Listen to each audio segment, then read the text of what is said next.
देखिए, हम एक टर्म समझ लेते हैं, मैग्नेटाइजेशन वेक्टर। तो कोई भी मटेरियल है जो नॉन मैग्नेटिक है ना, तो उसको हम किसी एक्सटर्नल मैग्नेटिक फील्ड में जब रखेंगे ना, तो उसके अंदर जो डाइपोल्स होते हैं, एटम्स में इलेक्ट्रॉन्स के रोटेट करने के कारण एटम्स के डाइपोल्स बनते हैं। तो वो जो डाइपोल्स होते हैं वो एक्सटर्नल मैग्नेटिक फील्ड के कारण एक डायरेक्शन में अलाइन हो जाते हैं, और जब वो अलाइन हो जाएंगे तो उनको फिर हम मैग्नेटिक मोमेंट बोलेंगे। मैग्नेटिक मोमेंट क्या होता है कि वो एक हम एक टर्म यूज करते हैं कि कितने सारे डाइपोल्स है वो एक डायरेक्शन में अलाइन हो गए, या उसकी मटेरियल की मैग्नेटिक स्ट्रेंथ कितनी है, वो कितने डाइपोल्स है वो ओरिएंट है। तो इसलिए हम उस टर्म को कहते हैं मैग्नेटिक मोमेंट। तो जब हम मैग्नेटाइजेशन वेक्टर की बात करते हैं तो हम कहते हैं कि कितना मैग्नेटिक मोमेंट आ गया किसी मटेरियल में जब उसको हमने एक्सटर्नल मैग्नेटिक फील्ड में रखा, तो उसे मैग्नेटाइजेशन वेक्टर बोलते हैं। अब एक्सटर्नल मैग्नेटिक फील्ड में तो रख दिया, तो उस एक्सटर्नल मैग्नेटिक फील्ड की वैल्यू कितनी होनी चाहिए कि वो किसी मटेरियल में मैग्नेटाइजेशन इंड्यूस कर सके, तो उसको हम मैग्नेटिक इंटेंसिटी बोलते हैं। ये दो फैक्टर्स पे डिपेंड करती है। एक इंटरनल फैक्टर्स, जो कि जब हम एक्सटर्नल मैग्नेटिक फील्ड लगाएंगे तो वो उसके खुद के डाइपोल्स जब अरेंज हो जाएंगे तो वो भी कोई मैग्नेटाइजेशन देंगे, तो उससे भी इफेक्ट पड़ेगा, ज़्यादा मैग्नेटिक फील्ड आएगी, इंड्यूस होगी, है ना। एक होता है एक्सटर्नल फैक्टर जो हम बाहर से लगा ही रहे हैं ताकि वो उसमें मैग्नेटाइजेशन वेक्टर ज़्यादा हो, तो हम कहेंगे जितनी ज़्यादा आप मैग्नेटाइजेशन इंटेंसिटी देंगे उतना ज़्यादा मैग्नेटाइजेशन वेक्टर होगा, ठीक है। और मैग्नेटिक मोमेंट भी उतना ज़्यादा होगा क्योंकि डाइपोल्स ज़्यादा अरेंज होंगे। तो अब हम बात करते हैं डायमैग्नेटिज्म की। डायमैग्नेटिक सब्सटेंस वो होते हैं जिसको हम किसी एक्सटर्नल मैग्नेटिक फील्ड में रखें तो वो रिपेल करते हैं। अब ये बात है कि वो रिपेल क्यों करते हैं।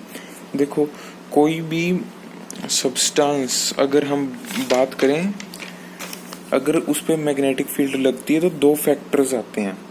पहला होता है कि उसके मैग्नेटिक डाइपोल्स, एटॉमिक डाइपोल्स है वो अरेंज होते हैं, है ना, ठीक है। और दूसरा होता है कि एक्सटर्नल मैग्नेटिक फील्ड जब हम लगाते हैं तो उसके खुद के अंदर जो मटेरियल था उसके अंदर कुछ डाइपोल्स हैं वो अलाइन हो जाते हैं ऑपोजिट साइड में, जो हमने लेंज लॉ में पढ़ा है कि एवरी जो चेंज होता है तो वो अपोज करता है, इंड्यूस्ड जो चीज होगी वो उसको अपोज करेगी, ठीक है। तो ये हो गया।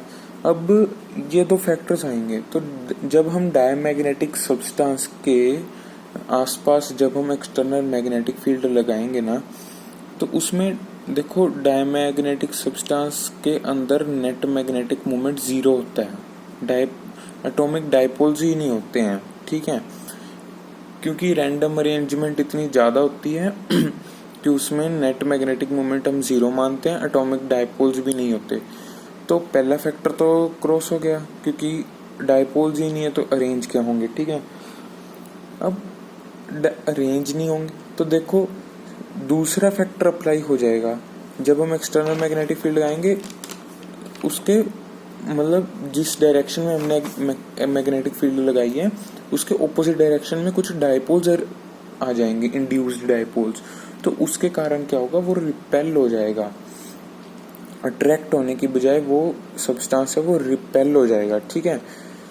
तो इसलिए डायमैग्नेटिक सब्सटेंस है वो रिपेल होते हैं। और जब हम बात करते हैं मैग्नेटिक सस्पेक्टेबिलिटी, मैग्नेटिक सस्पेक्टेबिलिटी क्या होता है कि कितना वो मैग्नेट इजीली मैग्नेटाइज हो सकता है, कितना वो सब्सटेंस है वो इजीली मैग्नेटाइजेबल।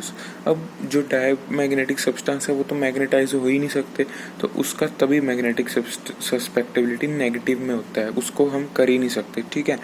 रिलेटिव परमेबिलिटी क्या होता है कि किसी मैग्नेट जो सब्सटेंस है वो अपने थ्रू कितनी मैग्नेटिक फील्ड्स पास करने देते हैं।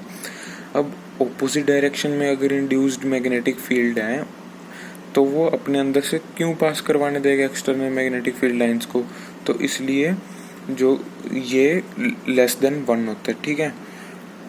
ये आप डायग्राम देख सकते हैं, ये अलाउ ही नहीं करता। बस यही था।